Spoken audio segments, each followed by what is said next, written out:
Good morning student. आज से आपकी सामाजिक विषय की क्लासेस स्टार्ट होने वाली हैं। सबसे पहले ये समझ लीजिए कि सामाजिक विषय का कोर्स क्या है। सामाजिक विषय, इसमें दो पार्ट है आपके, पार्ट 1 और पार्ट 2। पहले पार्ट में इतिहास नागरिक शास्त्र, दूसरे पार्ट में भूगोल और अर्थशास्त्र।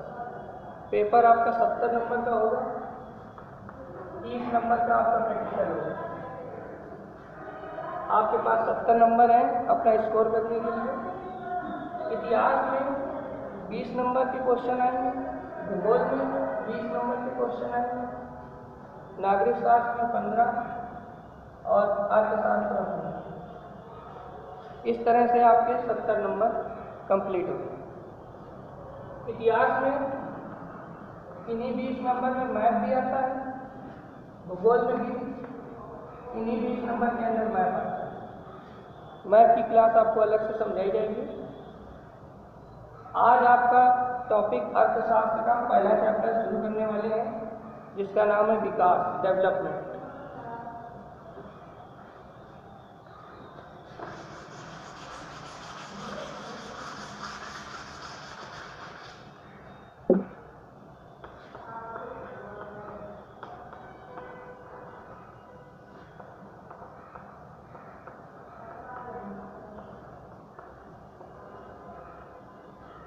ये आपका पहला अध्याय है, विकास।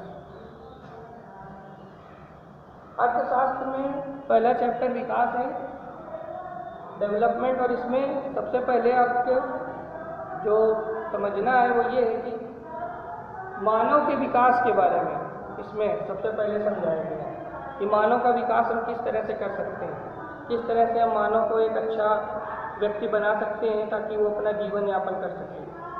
तो इसमें पहला क्वेश्चन आपको आता है, और आज से ही आपके जो नोट्स हैं वो बनाते हुए चलिए ताकि आपको आगे कम समय में भरपूर तैयारी करने लगे। इसमें पहला क्वेश्चन आता है, मानव विकास क्या?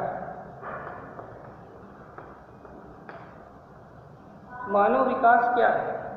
चैप्टर का नाम ही विकास, तो पहला क्वेश्चन मानव विकास क्या है। देख के ही आप लोग समझ जाएंगे कि एक व्यक्ति का इस प्रकार से विकास किया जाए ताकि वह अपनी प्रतिभा के अनुसार रचनात्मक जीवन बिता सके, वही मानव विकास है।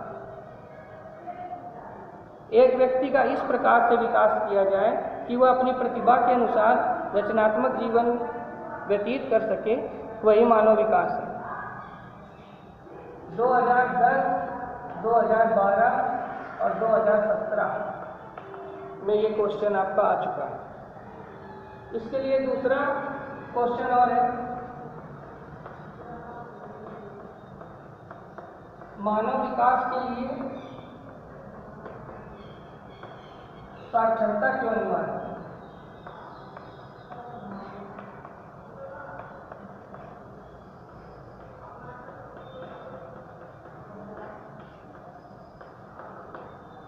मानव विकास के लिए साक्षरता क्यों अनिवार्य है? 2014, 2016, 2018, चांसेस हैं 2020 में। इसका आंसर है कि साक्षरता से मनुष्य के विकास में वृद्धि होती है या मनुष्य की क्षमताओं में वृद्धि होती है। इसीलिए मानव के विकास के लिए साक्षरता अनिवार्य है। एक बार फिर से समझ लें, मानव विकास के लिए साक्षरता क्यों अनिवार्य है? मानव विकास के लिए साक्षरता इसलिए अनिवार्य है क्योंकि साक्षरता से मनुष्य की क्षमताओं में वृद्धि होती है, इसीलिए मानव विकास के लिए साक्षरता अनिवार्य है।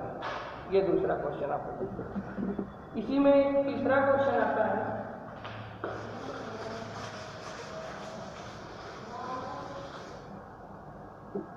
HDI का पूरा नाम क्या? HDI का पूरा नाम क्या है? 2009, 2012, 2016 और 2019। मोस्ट इम्पॉर्टेंट क्वेश्चन ये अर्थशास्त्र के पहले चैप्टर का मोस्ट इम्पॉर्टेंट क्वेश्चन। HDI का पूरा नाम क्या है? HDI का पूरा नाम है ह्यूमन डेवलपमेंट इंडेक्स, मानव विकास सूचकांक इसका पूरा नाम हिंदी में। इंग्लिश में ह्यूमन डेवलपमेंट इंडेक्स, इसी को हिंदी में कहते हैं मानव विकास सूचकांक। ये आपका क्वेश्चन कंप्लीट। अगला क्वेश्चन,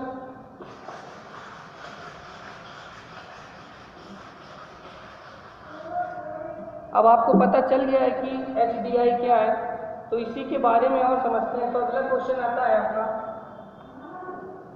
मानव विकास सूचकांक क्या है?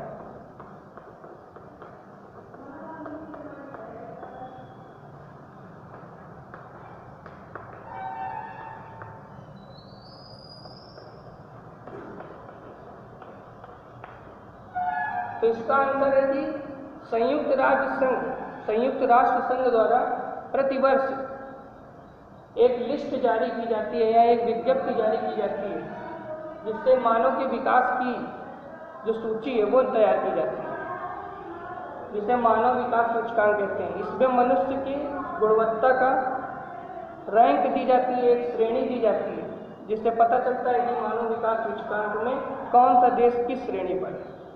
तो अगर इसकी परिभाषा लिखेंगे कि मानव विकास सूचकांक क्या है, तो लिखेंगे संयुक्त राष्ट्र संघ के द्वारा एक कार्यक्रम तैयार किया जाता है, जिससे मनुष्य के जीवन यापन करने की गुणवत्ता तथा मानव के विकास को दर्शाया जाता है। अगला क्वेश्चन, और ये आपका 2005, 2008, 2016, 2018 में क्वेश्चन पूछे जाते हैं। ये सब आज सिलेक्टेड क्वेश्चन है, इससे बाहर पेपर में नहीं आते हैं, ये सब सिलेक्टेड क्वेश्चन है। अगला क्वेश्चन, प्रति व्यक्ति आय से क्या है?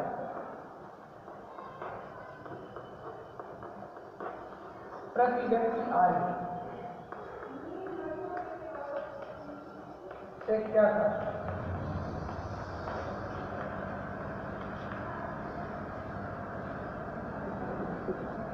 तो इसका एक फार्मूला होता है प्रति व्यक्ति आय का, इसका सूत्र होता है राष्ट्रीय आय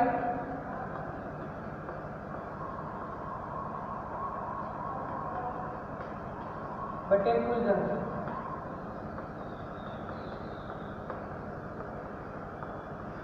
अगर आपको ये फार्मूला याद हो गया तो आप इसकी परिभाषा आराम से निकाल सकते। जैसे प्रति व्यक्ति आय से क्या तात्पर्य है, तो जब आंसर लिखना है तो लिखना है कि राष्ट्रीय आय में कुल जनसंख्या का भाग देने से जो संख्या प्राप्त होती है वो प्रति व्यक्ति है। एक बार फिर से, राष्ट्रीय आय में कुल जनसंख्या का भाग देने से जो संख्या प्राप्त होती है वो राष्ट्रीय आय कहलाती है। ये इसका है।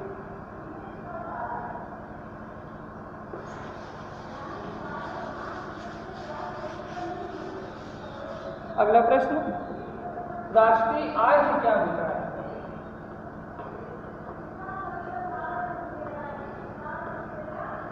राष्ट्रीय आय से क्या अभिप्राय है?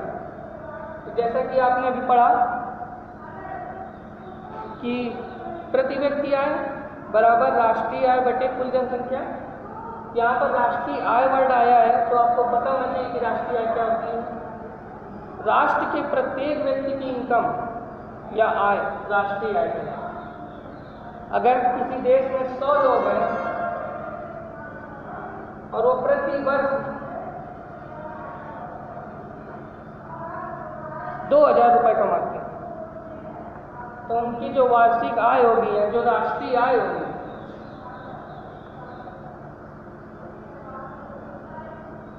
वो 20 लाख, ये इसका मतलब।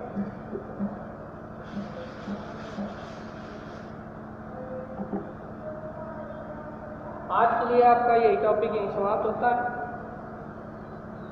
अगले टर्म में इसके अति लघुत्तरी तो ये हो गए हैं, लघुत्तरी करवाने की कोशिश करेंगे और बहुविकल्पी दीर्घ उत्तरी ऑनलाइन क्लासेस में संभव कोशिश की जाएगी कि ऑनलाइन में आपके दीर्घ उत्तरी भी क्वेश्चन खत्म हो, या टॉपिक की हेडिंगें बता दी जाएंगी, आप लोग उसे करें कि अपने नोट्स तैयार करेंगे। जितनी जल्दी नोट्स तैयार करेंगे आपके लिए उतना ही अच्छा रहेगा, क्योंकि आपके पास समय भी कम हो जाएगा। स्कूल खुलने के चांसेस अभी नहीं है, जैसे ही कोई सूचना होती है वीडियो के माध्यम से आपको बता दिया जाएगा। तब तक के लिए सतर्क रहें, सुरक्षित रहें।